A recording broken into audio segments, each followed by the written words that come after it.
Hey everyone, and welcome to Screams After Midnight. I am Peter, that is Tim, and we talk about horror movies here on the show. This is going to be about a new horror film. It is a prequel to a spin-off of The Conjuring, which is going to have two more spin-offs in the next couple of years. Well, spin-off to Two, the sequel. Yeah. two more. Well, I know the Nun. Is there another one? Yeah, The Crooked Man's also happening. Oh, right. Oh, I almost forgot about that. Mm, Well, I don't want to spoil anything, but there is. I have a theory about what the next one will be after that. Interesting. Okay, yeah, I actually think I know where you're going to go with this. Yeah. Um, but yeah, so this is going to be Annabelle Creation. Now, we actually did the first Annabelle last week in preparation for this, so I'll make sure there's a link in the corner. We do not like Annabelle, the first one. Me even more so than Tim, I hate that first one. I despise having to watch that again for the review last week. However, the buzz getting into this, just looking at the Rotten Tomatoes score. And interesting, by the way, I was sitting waiting for this to start in the theater, and I could hear some teenage girls a couple of rows behind me. Maybe they were 15, something like that. But they were sitting having a good 5-10 minute conversation about upcoming films, and all of the conversation revolved around the Rotten Tomato scores. And I thought, you know what, it is a different world, because when I was that age, I would never have heard teenage girls at the same age talking about Rotten Tomato scores. But yeah, so Annabelle Creation. So it went in with optimism. I think we were when we saw those first reviews coming out, and they were really high. We got really excited, and then they dipped a little bit. And I don't know about you, but my excitement kind of, I guess, maybe reached a plateau. Like I went from being really excited to then being like, all right, I'm still excited, but I'm a little trepidatious. I was never excited. I don't think I was ever excited. I think I was like, oh, okay, maybe this isn't a turd. And I think for me, I was like, maybe they've pulled a Ouija in the second one. In fact, even that wasn't a sequel, it was a prequel. So it's just funny that in both cases it's a prequel. And amusingly And enough, amusingly enough, oh, early on in this, I'm like, this actress playing young Linda here, she looks familiar. She's been in something recently. What was she in? And I was about halfway through the movie where I just went, she was in Ouija too. She was the girl in Ouija Origin of Evil. Holy shit, they've even got the same actress as the better Ouija movie. What's going on? and about the same thing happened for me. It's probably about halfway through or so that I came to the same conclusion. Before that, I kept going like, "Where's she from? Was she from like one of the other Conjuring movies?" I was like, "No, she couldn't have been." But was she? I had the exact same thing, because at one point I was like, was she one of the five daughters in the first one? And then I said, no, wait, she couldn't be, because she would have been like so young. Like, I mean, I know it's only 4 years, but at the same time, like, Yeah. when you're that age as a kid, like, she would have been like a toddler probably, or something like that. Whereas, so I'm like, it can be, and it dawned on me like halfway through. Holy shit, she's a little girl from the second Ouija movie. So the comparisons just kept on rolling. And there may be another one as well later when we're talking spoilers. Don't get me wrong, we're spoiler free just now. I'll give you a warning before we get to spoilers. Also, warning, one of my cats is on my desk and he's like kind of stretching around, and he might start distracting and knocking over mics at any given point. But he's too adorable to just, move him. So we're just going to live with it. We're just going to roll and see how it goes. We like cats on this podcast. We do. I mean, you have 3 cats in your house as well, don't you? Yeah. We both have 3 cats in the house. That is just... Well, we've lost credibility for one thing. I think a lot of people have just turned off on that principle alone. So, what is Annabelle Creation? Annabelle Creation is a film about... Well, it's about the Annabelle doll, obviously, but it's about the creation of said Annabelle doll. But we were really curious because we'd forgotten a lot about the first movie when we rewatched it last week. And we came out of that first one going, wait a minute, they kind of told us how the doll thing started in this. How, like, are they just going to ignore that in this next one, or what? Like, where's it going to go? And we can't really get to that until spoilers, but this one definitely at least starts from scratch, where the doll is literally created in the opening scene. Like, we see it being built, right? So it's definitely the creation of the doll. And then the family who... So the guy who makes it, his family, his daughter dies in an accident in the prologue of the film. And years later, him and his wife are opening up their fairly big sort of house out in the middle of nowhere. is an orphanage. So this nun and like 6 girls are coming to live there. Orphan girls are all coming to live in the house because it's big enough to house them. And I think early on you even just get the sense that maybe this is a way they see of like sort of making up for not having a daughter. Is they want to give someone else something. Yeah. So obviously the girls live there, and maybe one starts to develop a bit of a relationship with this Annabelle doll that starts sort of like being creepy and doing things around the house. And that's kind of it without getting into spoilers. And I'm just making sure my cat doesn't knock things off the desk. Okay, so Tim, I'm going to ask the question, which is very fascinating in this case, given how much we hated the first one. Did you enjoy Annabelle Creation? I did. I would go as far to say that I liked it a lot. I think I'm gonna not go as far to say that I loved it, but it's not perfect. I have a few complaints. There were some flaws, but overall, I really enjoyed it. I thought the characters were interesting, the story is interesting. It had some, good, legitimate scares and nice creepy atmosphere. And I left the theater being pretty happy. Okay. I liked it obviously more than the first one. It is like night and day. It is much better than the first one. What is funny is that I actually would compare it even more now that I've seen it to Ouija Origin of Evil, and a lot of the problems I had with how that ended, I have with this one. So the obviously we'll go more into it in spoilers, but actually kind of liked the ending to this one.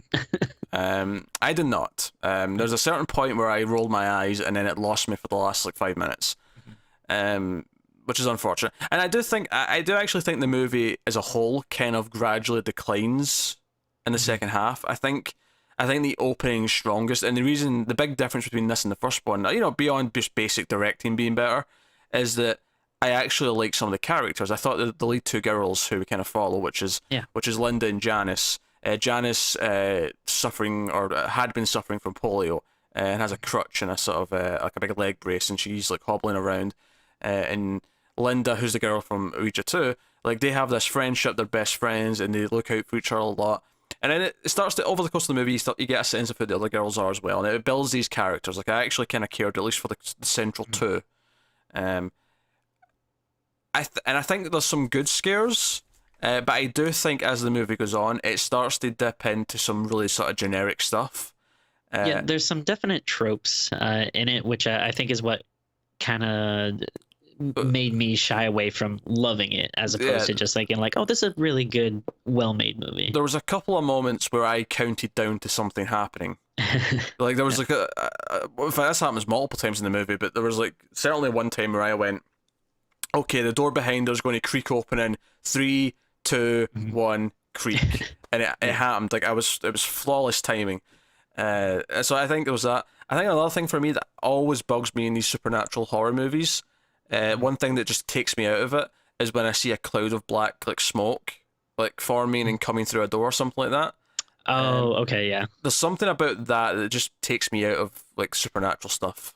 It never looks like real. Like no, I don't think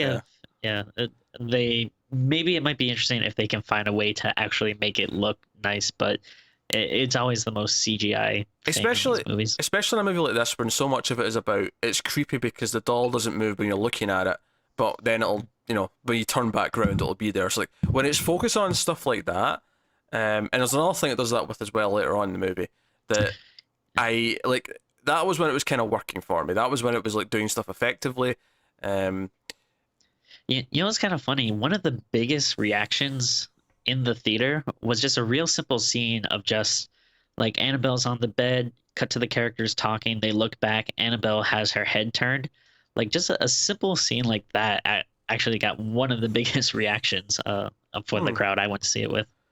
It makes a lot of sense. I think that's when it's most effective. I think when it starts doing too much, and I think this is true for a lot of supernatural stuff, is when when it keeps it simple, it's scarier. When it starts adding in all these effects and it starts adding in like too much stuff, that's when it starts to feel a bit overburdened and it starts to feel a little bit less interesting. Like I say, I think the characters are the biggest asset in this. I think having these girls kind of maintain the entire movie on their own. They're the lead characters. They and it's them being kind of scared about things and them discovering things, and given And as a lead character who is I mean literally handicapped, but in the sense that they're more vulnerable than normal, and a kid is already vulnerable, so you add all that in and it adds up. yeah, almost reminds me a little bit of Insidious 3. Um, Yeah. Now, also another thing that I kind of liked about it is there's a lot going on. Like there are, the main two girls, and they kind of each have like their experiences, but some of the other characters get like their own experiences as well. And then you also have like some weird stuff going on with, the two people that own the house, the Mullins, Yeah. which I liked a lot, especially kind of the weird, vague creepiness of what's going on in the mother. You don't know like what her deal is throughout most of the movie. I thought that was pretty cool. Yeah, they, And they keep they keep her a mystery, which is not bad. And like I say, the girls they don't flesh out the others as much. Like I think the two main girls we get the most of, obviously, and then the Yeah. two oldest girls who are teenagers, we get more of them than we do the final two who are like the middle-aged ones. And I get why that's the case, because the youngest ones, they're the most vulnerable. Then the oldest ones, that works quite effective as well, because when they get scared, it's like, okay, shit's getting real, because they're not getting scared for stupid little things. They're getting scared because Yeah. stuff's actually happening, and that works well. But yeah, I just like they kind of made it a little more like a fleshed out. It's not just, oh, one thing's happening to this one character and everyone thinks she's crazy. Yeah. Yeah, I appreciate that they avoided that. Actually, there wasn't very much. Oh, that one person who's been seeing things is crazy. Everyone else is going to act like she's weird. Yeah. Stuff like they kind of avoided that trope, which I really appreciate. Another thing that I really appreciated was that the movie did a good job of often setting up something. Like for example, it sets up this chair that goes up the stairs Oh yeah. for the injured girl, and it sets up like this early on. It's like, okay, it goes up and down, and you have to buckle it, or it won't move.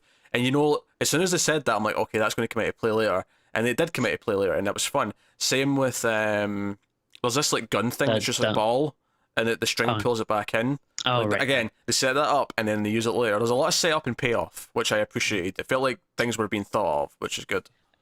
What I liked is there was some definite stuff where like you obviously know this is going to come into play later. Like there's a like a dumb waiter that they focus on for a bit, and I'm like, all right, I'm sure that'll have some significance at some point. But then there's also a few things that surprised me that came back, that I was like, oh, I wasn't really expecting that. Like one of the um, maybe let's say like creatures or something that comes out at some point. I didn't like I when we first see it in the movie, I didn't think like, oh, we'll see that later. Okay. I see what you're saying. But again, there's a lot of tropes though that kind of spoil a few of these things. Like you mentioned the dumbwaiter. When we're introduced to the dumbwaiter, it does it opens on its own, and she goes to shut it, and it's fine, and it opens again, and it's like, okay, I get it. Okay, supernatural horror movie 101. And it just felt like, as much as it was doing these smart things, it did have these cliches and these tropes peppered throughout it as well. It was kind of fighting with itself. And it's interesting because obviously this comes from, what's his name, David F. Sandberg, who directed Lights Out, that we did last year. We saw that, we talked about it. I'll make sure there's a link to that as well in the corner. And basically, that was a movie that we thought had a lot of potential, and we liked it to a point, but we thought it didn't live up to its expectations in the second half. Like we thought it was setting up all this stuff in the third act. Our minds were racing with, oh, this is what they might do in the end with all this stuff to set up all these rules. And I love rules. People know me, know that in horror movies I love rules, especially when it comes to supernatural. Set up the rules, stick to them, and give your characters a fighting chance. Sometimes if it feels like the demon or the ghost or whatever can just do anything at once and there's no rules, I feel like, well, I'm not that invested, because it feels like the characters don't have they need to have something that they can actually fight. If there's a tangible thing they can do to maybe survive, it's a lot more, you get a lot more into it.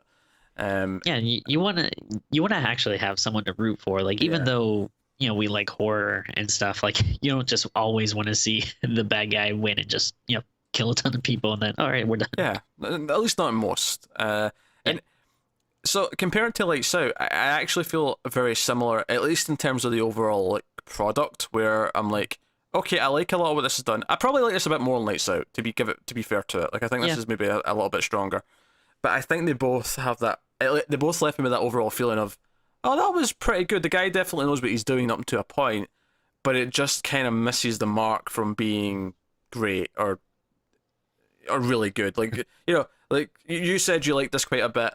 For me, I'm verging on quite liking it, but I'm not fully there. So, one big concern that I did have coming out of this movie um, was, do you ever get that feeling like if you see a Marvel movie and like sometimes it's good, but you go and you're like, well, that was a Marvel movie. Mm-hmm. Like, I I'm kind of starting to feel this. Like, I liked it a lot, but it felt very similar to The Conjuring, and I'm kind of wondering like, are all these spin-offs gonna have, this same kind of feel? Which, Which, yeah, like I kind of, I mean, I would even necessarily say just, I mean, it's kind of similar to The Conjuring, but I would just go as far as say all the sort of supernatural movies we've had in the last decade, because that seems to be the current big thing we're getting a lot trend, of. yeah. And it's, oh, my cat's knocking things down already. Jesus Christ, cat, you are the worst. So, yeah, so we have all these supernatural movies, and I was kind of feeling, and that's what I'm saying about the doors slamming and things like that, where I'm Yeah. like, okay, like we've had so many of these movies in the last like 5-10 years that I'm kind of getting bored of these little tricks. Like I'm getting so used to them, and that Marvel comparison's quite good because it is kind of the same feeling where eventually you're like, okay, it was fine, it was well done, but it was a Marvel movie, and it's kind of the same thing here. Yeah. I would hope, at least with the others, that at least the nun, like, it's just a creepy nun ghost, and that's it. Like, so at least, okay, I'm expecting a ghost movie. With Annabelle, one of the big complaints we had with the first one is that, despite the fact that it's supposed to be about the doll, it would just play it like a ghost movie. There was never really, like, the doll hardly factored into it. Here, it kind of was 50-50, where they did use the doll a lot more. They did some good creepy stuff with the doll, but at the same time, they did keep the mythology that they established in the first Annabelle, where there is this demon around it, and we see it doing some other random stuff as well. And, Yeah. 50-50. So it's Which, better, but not all there. yeah, in this case, I didn't mind that much just because we kind of did have a little bit of a precedent, with the other movies. So I wasn't really expecting like a Chucky version of Annabelle or something. But I Mm. did like that, it did actually have a purpose and explained like reasons for kind of what's going on and what stuff that's happening for the most part. I just think it's a shame that like half of it is just ghost movie. Like that thing with the door slamming shut, to use keep going back to that trope. Really, that shouldn't be in an Annabelle movie. Really, like like it's kind of a shame when you're a spin off of a ghost movie, and in the ghost movie you're a spin off of, like, Annabelle's bit was unique because it was about the doll like doing stuff when you weren't looking, and then to do a spin off and then just have it do regular ghost stuff that doesn't necessarily even have to involve the doll just kind of feels a bit like, well, what was the point? Like, just do Conjuring 3 and 4 Yeah. and 5. Like, yeah, Yeah. It's definitely a legitimate concern. I think it might have bothered me more if it was handled worse. Like, because I think the point in this movie is, or a point that you can make is, sure, maybe this ghost stuff isn't what I wanted, but at the same time, I thought it was like handled well, oh, it was like as handled, but opposed to the first movie yeah, where, it was handled way better than the first one. Like, this is the thing. Like, you don't complain as much when it's actually kind of good. Like, that's yeah, it makes it a lot easier to swallow. But I still think it's a bit disappointing, especially since I think with the nun and the crooked man, they're more likely to just be straight ghost stories. I mean, sure, they have cool yeah, looks, but like, what are they actually going to do that makes the plot different? That's what I'm curious about. yeah, And they might very well be, but I can also just see them feeling the same thing, and it's like, well, I yeah. mean, they're just more ghost stories, and it's not like the Conjuring series is the only ghost stories we're getting either. Like, we've had quite a few, like I said, in the last few Yeah. years. So Yeah, that's just, yeah, kind of the concern I'm getting at, where, I'll still always see these movies. I'll be excited when I see them, but um, you know, it's just going to keep being diminishing returns. Like, I really, really liked Conjuring 2 when I came out of theaters. Oh man, that was awesome. And then, if every movie is going to be like that, eventually we're going to get to the point where maybe the movies will still be good, but you leave the theater going like, oh, all right, well, did that. Cool. yeah, it was another one. And Yeah. yeah. So And which, just for the record, I do really, I love the Marvel movies, but every now and again, yeah, you kind of get that, fatigued feeling. So I guess with that, we'll go into spoilers. So full spoilers from this point on for Annabelle creation. I will say the movie started really strongly because I love, like, this is gonna sound sick, but I actually love the daughter being hit by the truck. Like I didn't see it coming. I thought it was really well handled. Like it Yeah. looked great because it was like it just cut away at the last moment before she gets hit. But obviously there's some trickery. They didn't actually send the girl running out in front of a truck, but it looked like it. It really looked Yeah. like a girl just running out in front of a truck in that shot, and then it cuts to the title. And it's just it was really good. So I appreciate the opening. And I feel like a lot of times you can kind of see it coming in movies. A lot of times it'll be people driving and things will be like going so well that you're like, they're gonna get hit by a car, aren't they? This is like the first time in a movie I feel like where I definitely didn't see it coming. I want to dispute that and say I feel like I remember the car accident at the start of The Changeling being very unexpected. Oh, yeah. I mean, that's from the like what 70s was that? 70. I think it was 1980 specifically. Oh, okay. But yeah, I was meaning more in like modern movies. I feel like it's kind of like I don't know. You just get like a sense. There's like a certain, maybe it's like an angle or the way people are acting when they're in a car now. Yeah, fair enough. So here's what's interesting. I think when you first meet the two girls, right, and they're on the bus going to the orphanage, the house, and it really feels like it is going to be Linda's movie. Like Linda's the main character because we sort of start on her and she's kind of nervous, and then Janice like helps her out and like sort of like reassures her and it's like yeah we'll be together. If one of us gets adopted, the other will be adopted too. We'll only be adopted if we're adopted as a pair, and we can be sisters. And it's kind of sweet and whatnot. But then the movie does very much feel like it's Janice's movie. It shifts to her, and for the first half of the movie, it is hers. But then, of course, there's a moment, and about halfway through, or maybe just over halfway through, where she's possessed and she is now evil, and it shifts back to Linda, and Linda becomes the main character. And I thought that was an interesting thing because it was like you kind of made me care about both of them early on. Yeah. So when something bad happened to Janice, it's like you actually kind of did care about Linda trying to like fix it and survive afterwards. So that was an interesting technique. I feel like I've not seen that as much in movies where it shifts protagonists like halfway through, but it did. So. And I like in the opening scene with them on the bus, it's a nice setup for maybe one of the best lines towards the end of the movie when they're playing with their dolls, and she says like, "Oh, you know what I like about your doll is it looks just like you," and then it's really nice payoff for later towards the end. Wait, why is it a payoff? Because once Janice is possessed and she's just stabbing the doll in the face, she goes, "Oh, you know what I like about this doll is it looks just like you," but then at that point it's all messed up. I just thought it was a nice little setup and callback. So let me guess what you think the next spin-off's going to be. All right, I'll let you guess. Does it have anything to do with the Scarecrow? Oh, it's got to be.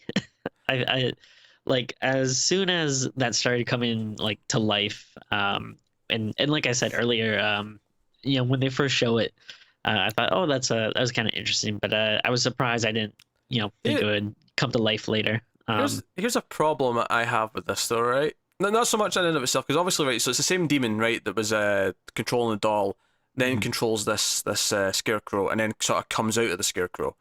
In the movie though, this happens at the same, like it intercuts from that to the doll also chasing Linda, and I'm like, wait a minute, can the demon be in two places at once? Is it doing two things at once? I mean, possibly. I don't know. It stuck out to me as feeling a bit weird. Yeah, I mean, I just assume that this is like a super, powerful demon that can do a lot of things. I didn't question it that much. I see what you mean though. Yeah, because I think it was when we got the big flashback dump explaining where Annabelle comes from, like where the doll came from and how it ended up with a demon inside it and all the rest of it. And it's so the parents try to do some just do like a seance to try and like contact their daughter after she died. It ended up being a demon, and the demon get in the house and so on and so forth. They're like they're very religious. You see them at church, but then they say at some point like, "Oh, we prayed to anything that would, give us Mm, contact with it yeah, and be yeah. like, ah, okay. And they think it's their daughter at first, and then and I actually kind of like the idea that for a little while the house was haunted, and they'd see their daughter running around occasionally. Oh yeah. But it was like they liked it. They thought it was a good thing. They were like, "Oh, our daughter's kind of here in spirit," Yeah. and it was.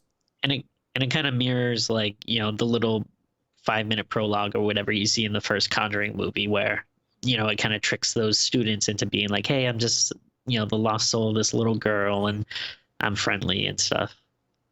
Yeah, and Mm. it's talking about setting things up and paying it off. In the opening scene, it sets up that the little girl that died left notes for her Oh dad yeah. saying Oh, like those are great. come find me, and then like later on it's she leaves one saying found you, and like obviously the ghost the doll starts leaving those notes around, and it's very effective. I do think the two little girls, Linda and Janice, I thought they were both quite good. Like Yeah. they were both good actresses. That's what I'm saying. Yeah. Performances were quite good. They weren't annoying. They were likable. And to be fair, the actress, what's her name, Lulu Wilson, who plays Linda, she was good in Ouija as well. So Oh yeah.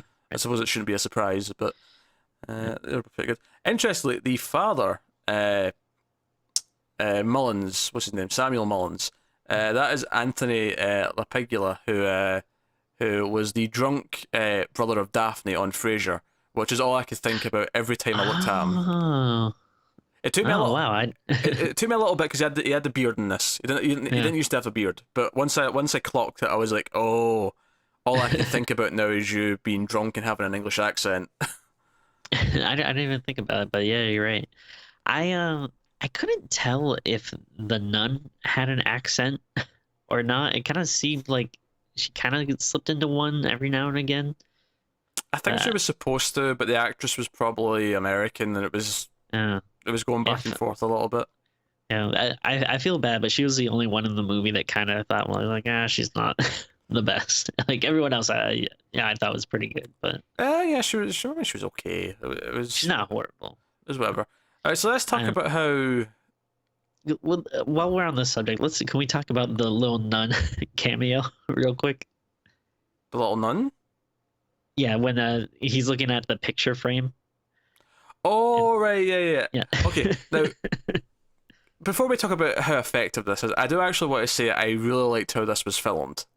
Mhm. Because it did this thing where she's showing a photo of her and like three of her fellow nuns or sisters at this monastery or whatever in like, whatever country she said she was in, I can't Yeah. remember.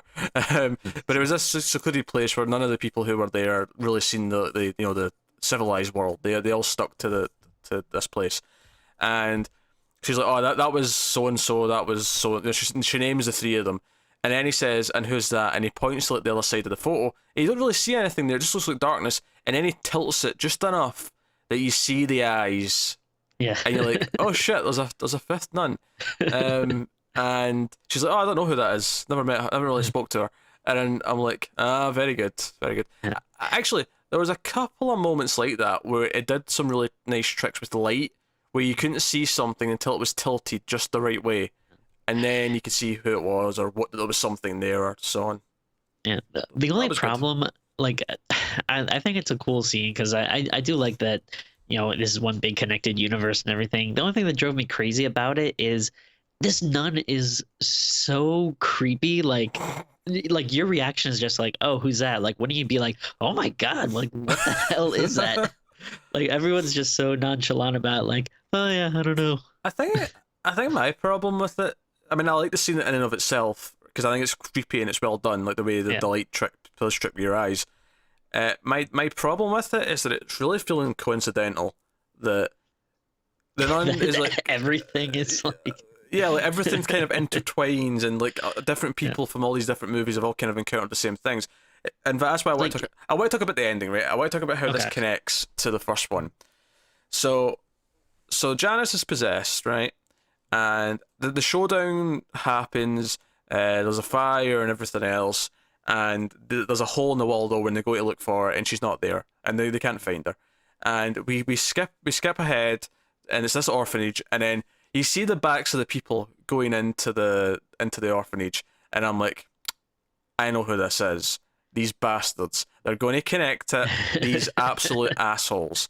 and See, my I'm eyes. kind of glad that we rewatched the first one because I don't know if I would have recognized him. Yeah, I wouldn't. I remember when I got to the very end and it like links up Yeah. the scenes. I got it, but so so they go in and they speak to the little girl, and obviously there's a big moment because the couple's daughter died. They keep calling her B, right? And you're thinking, okay, B, fine. And I was thinking, okay, well if this still connects to the first one, then they're not ignoring it. Then technically it wouldn't get the name Annabelle until this Annabelle chick, like, because halfway through the movie I was thinking, all right, the demon was already in the doll, so maybe this cultish chick Annabelle in the first movie just added herself to it, kind of thing. Yeah. You know, she just added herself in there.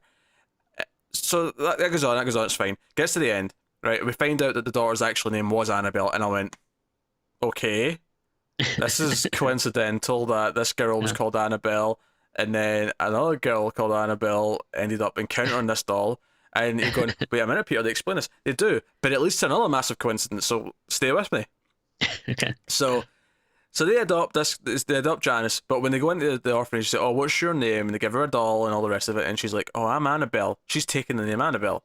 Right? Okay, fine. Which makes sense because she's possessed. Sure. I'm not, this is not the part of dispute. And it cuts to like a family photo of like them, and this is the couple from the first movie who die early on. And it cuts to a photo, like on a mantelpiece or whatever, is them as a family with the girl. And then the camera starts panning. It basically shows the girl growing up, right? And eventually you get to the 20-something, long hair.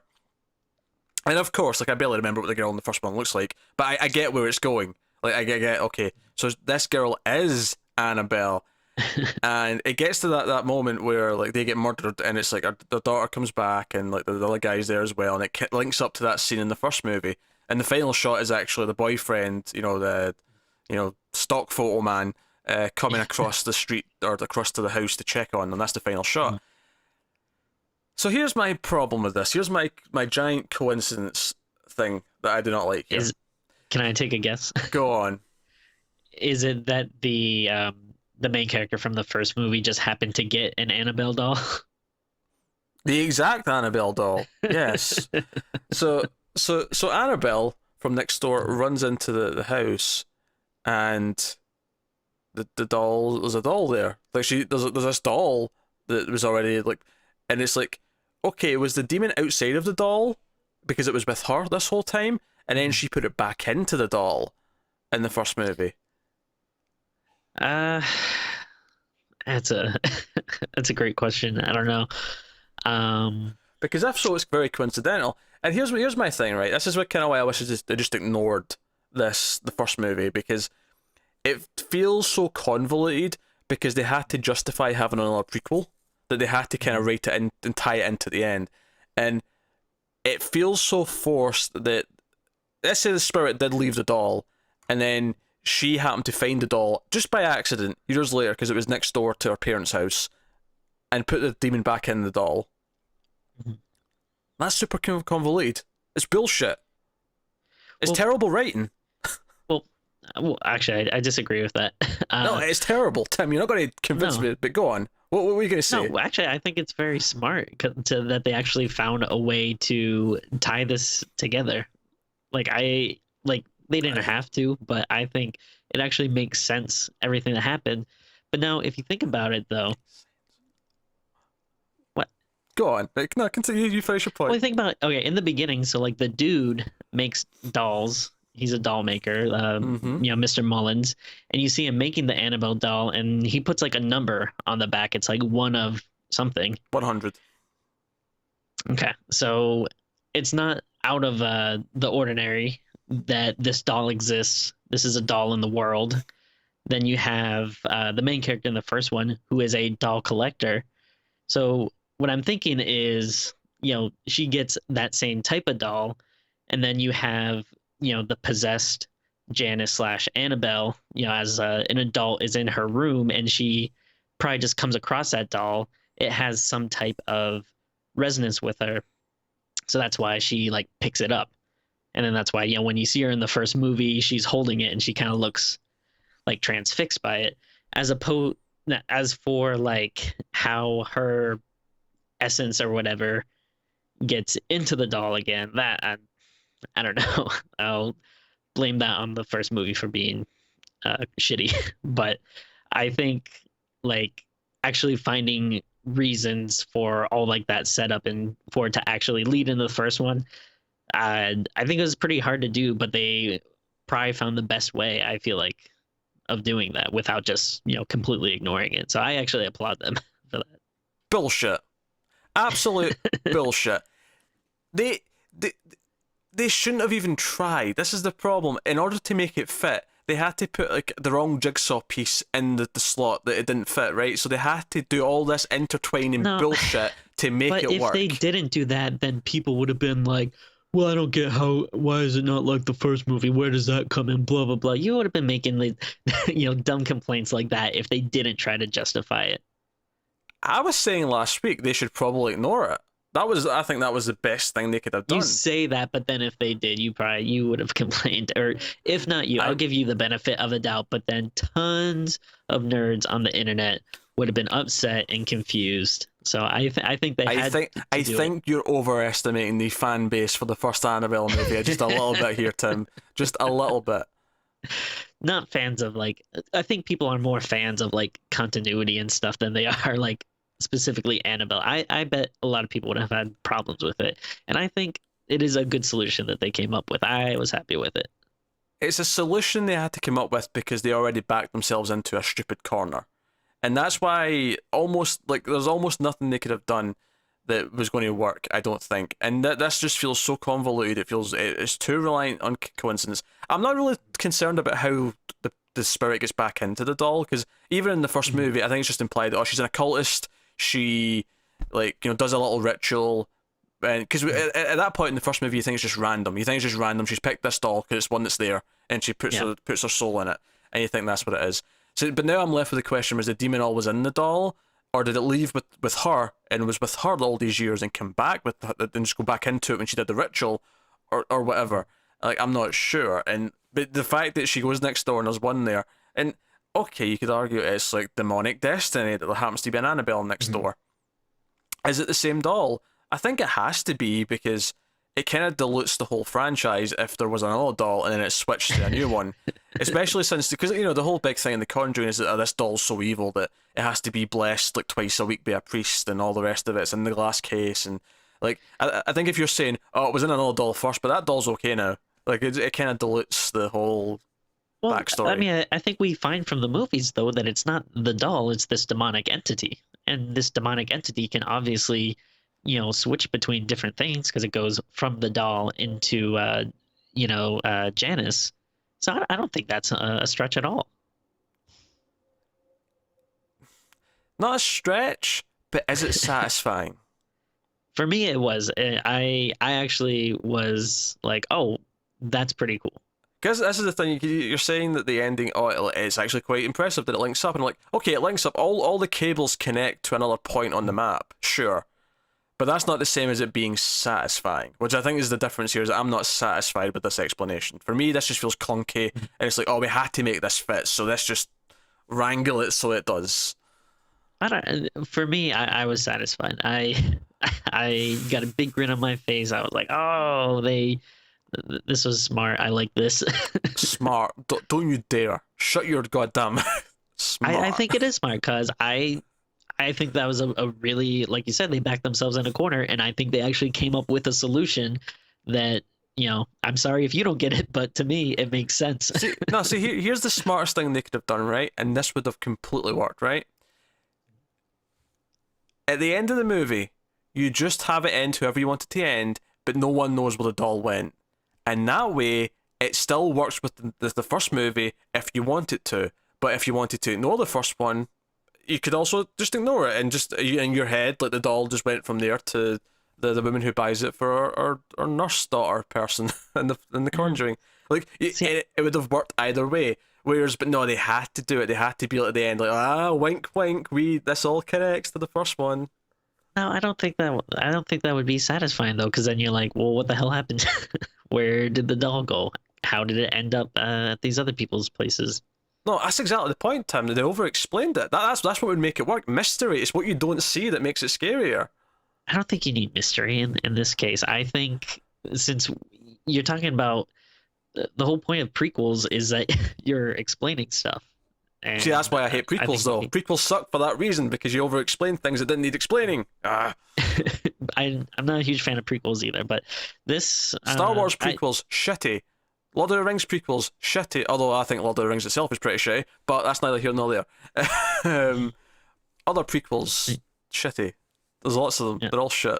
Except Better Call Saul. Better Call Saul is absolute spectacular, but exception, not the rule. Yeah. But I mean, I don't know. I didn't have a problem with it. I'm sorry you did, but I liked it.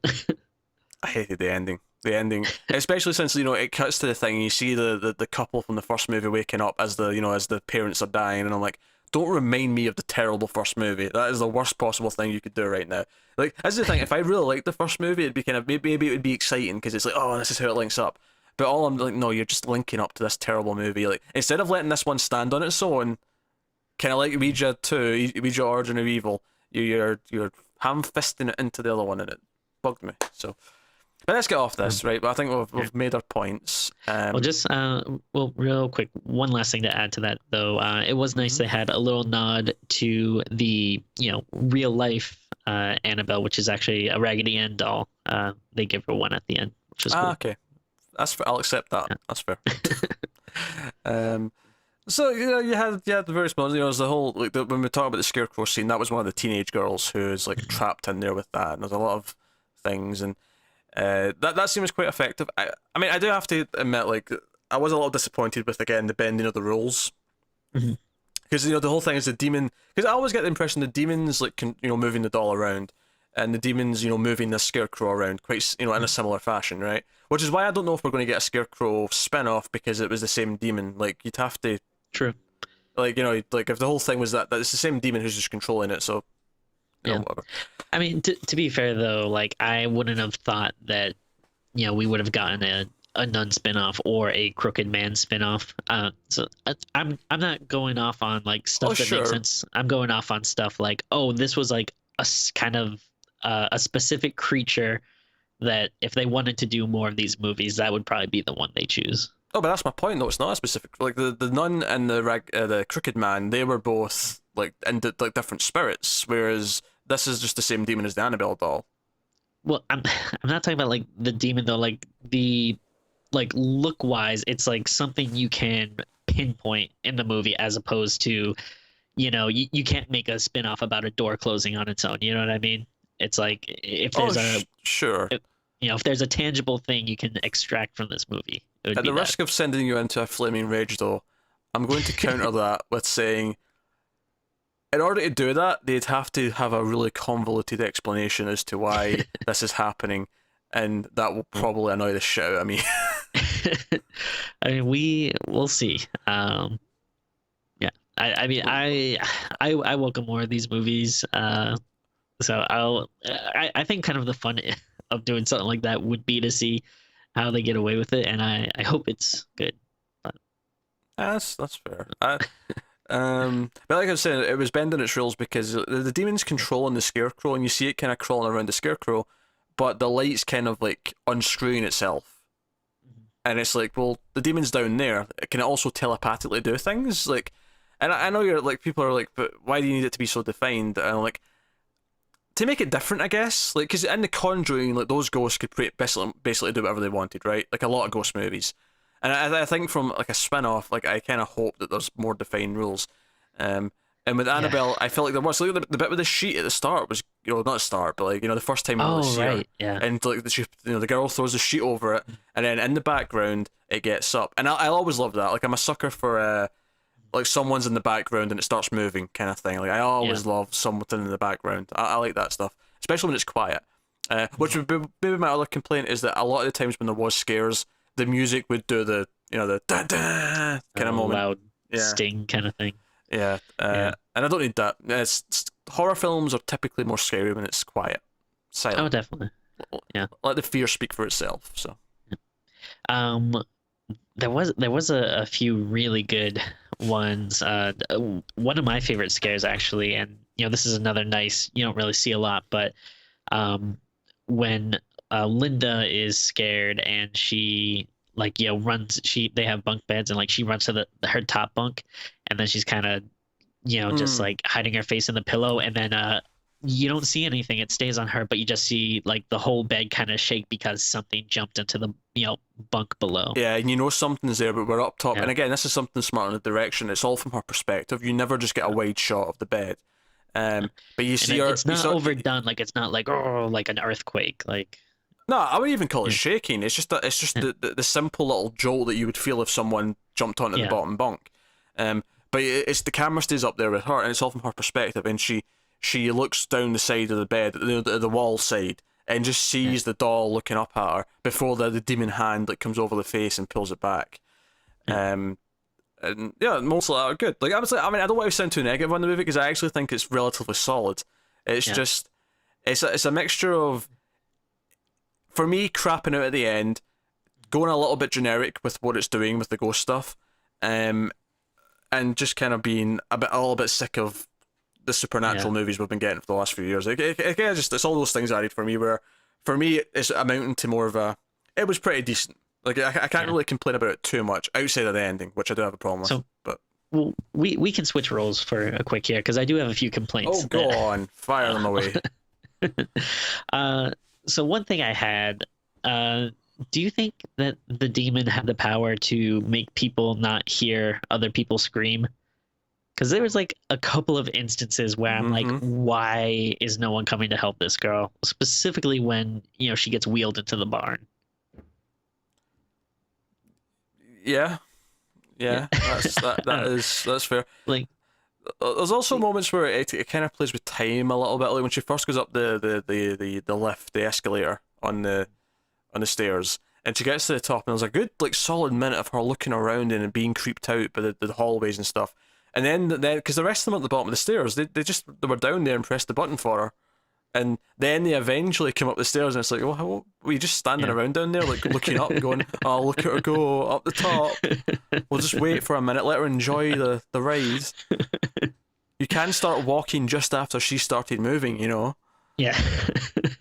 You Yeah, know. that was a little weird. Now, and another complaint I had, and I'd be interested to see if you had this too, but once Janice was possessed, I had like a couple of times when I had trouble like hearing her because there were a couple lines that she said and that I couldn't make out because she's kind of talking like a little low and slow and I don't know, Yeah, maybe I'm hard of hearing, maybe it was the theater, but I I missed a few lines.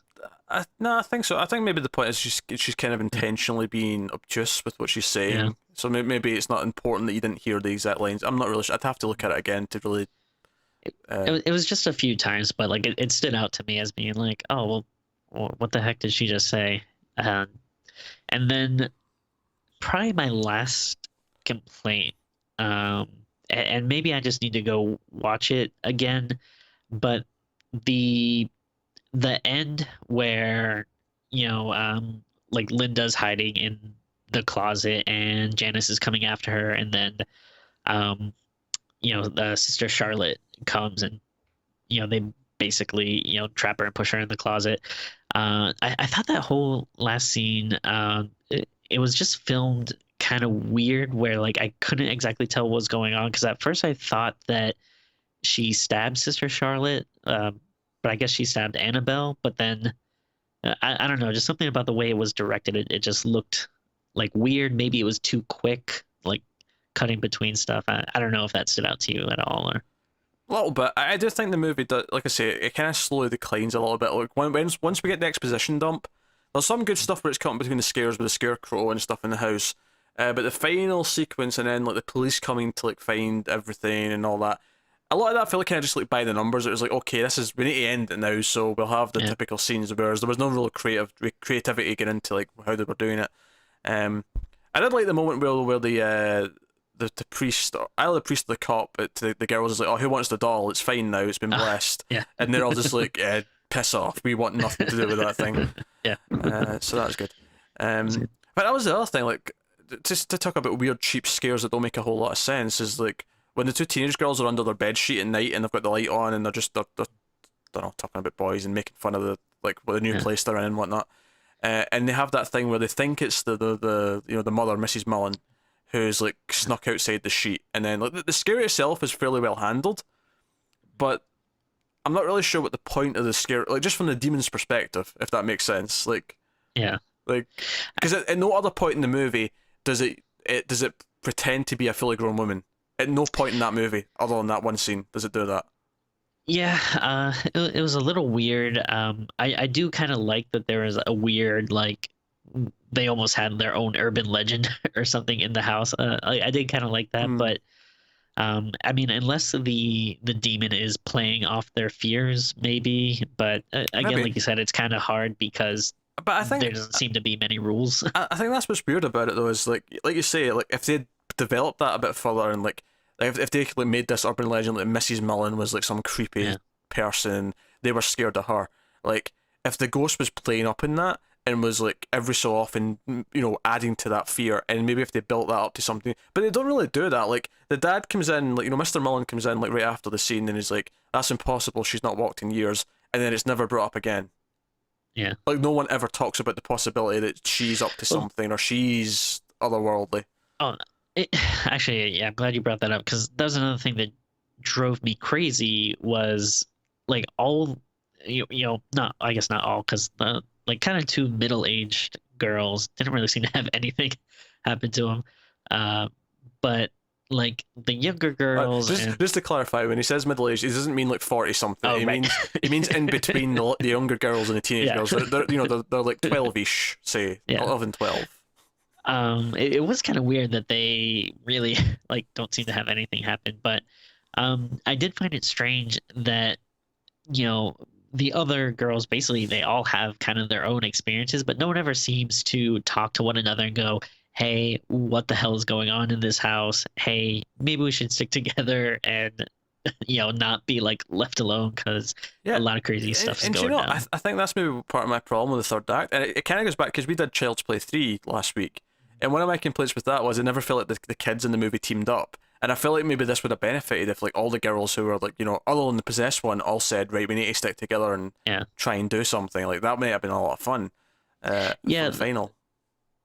yeah, like that stuff where the basically like the four other girls that aren't the main characters are kind of running off and doing their own thing. And that's when they encounter the scarecrow and whatnot. That stuff is fun, but yeah, it probably could have had more meaning or impact Yeah, if like it's fun, but it kind of feels like it's just there so we can have more scares rather than yeah, actually doing anything for the story. Like, was it actually adding to the plot, really? yeah, nothing Yeah, really. nothing. But Yeah. Um, uh, and it's funny because they go through the whole thing and they all survive. Like, other than the possessed girl who's disappeared, all the other five and the nun all survive. And it kind of feels like throughout the entire experience, most of them never interacted with like, yeah, like the four girls, the four other girls were in a group, sure, but it never felt like they interacted with the other one or with the sister. It felt like they were all kind of separate for the most part. yeah. So even though they all went through it, it didn't really feel like they went through it together, if that makes sense. Oh sure, And I think yeah. that robbed the ending of feeling like they'd all survived this together. And it was, I don't know, and maybe that's a weird complaint. No, I I think it's valid. like I say, like I think it's much better than the first one. I think there's a lot going for it, but there's also a lot of things that are just a little bit off. There's a lot of things where it's got good ideas. There's some good ideas that are well executed. Then there's some that aren't so well executed. And then there's some things that feel like I say, the exposition dump. I thought after the exposition dump, I thought it was weird how quickly Mrs. Mullen died. Oh yeah, Like they I just was actually surprised both that both the parents yeah. died. Because they go to her room and she's just like, the bottom half of her body's missing. She's like hanging up in the wall. And I was like, okay, I guess that happened.